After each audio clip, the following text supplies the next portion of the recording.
அண்மை செய்தி. ஒப்பந்தம் முடிந்தாலும் மாஞ்சோலை தேயிலை தோட்ட தொழிலாளர்களை வெளியேற்றக்கூடாது என உயர்நீதிமன்ற மதுரை கிளை உத்தரவு பிறப்பித்திருக்கிறது.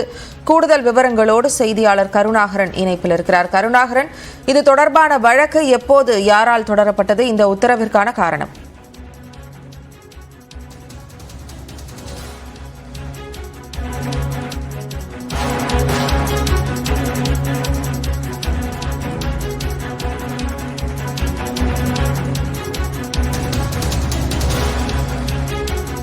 மாஞ்சோலை தேயிலை தொழிலாளர்களை வெளியேற்றக்கூடாது என உயர்நீதிமன்ற கிளை உத்தரவு பிறப்பித்திருக்கிறது.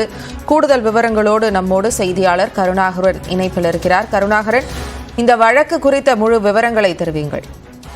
ஜெனிஃபர், அதாவது திருநெல்வேலி மாவட்டம் அம்பாசமுத்திரம் இந்த மாஞ்சோலை தேயிலை தோட்டத்தை அந்த எஸ்டேட்ல 3 தலைமுறைக்கு முன்னதாக அந்த வேலைக்கு அந்த கம்பெனியில் வேலைக்கு அமர்த்தப்பட்டனர். பரம்பரையாக அங்க வேலை பார்த்து வருகின்றனர். இந்த சூழலில் வருகிற 2028ஆம் ஆண்டு அந்த கம்பெனிக்குமான அரசுக்குமான ஒப்பந்தம் முடிவடைகிறது.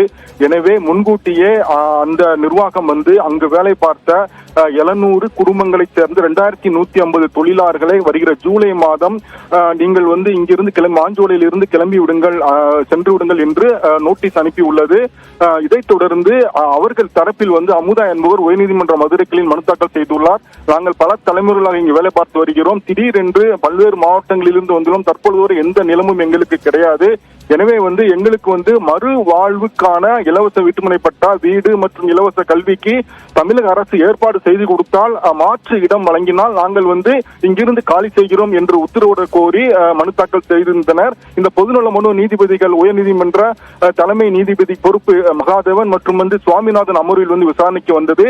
அப்பொழுது நீதிபதிகள் இவர்கள் திடீரென்று எங்கே போவார்கள் என்று கேள்வி எழுப்பிய நீதிபதிகள் இந்த வழக்கு முடியும் வரை, அதாவது வழக்கு முடியும் வரை மாற்று இடம் வழங்கும் வரை இந்த தொழிலாளர்களை 2150 தொழிலாளர்கள் இங்கிருந்து மாஞ்சோலையில் இருந்து அகற்றக்கூடாது என்று அறிவுறுத்தி உள்ளனர்.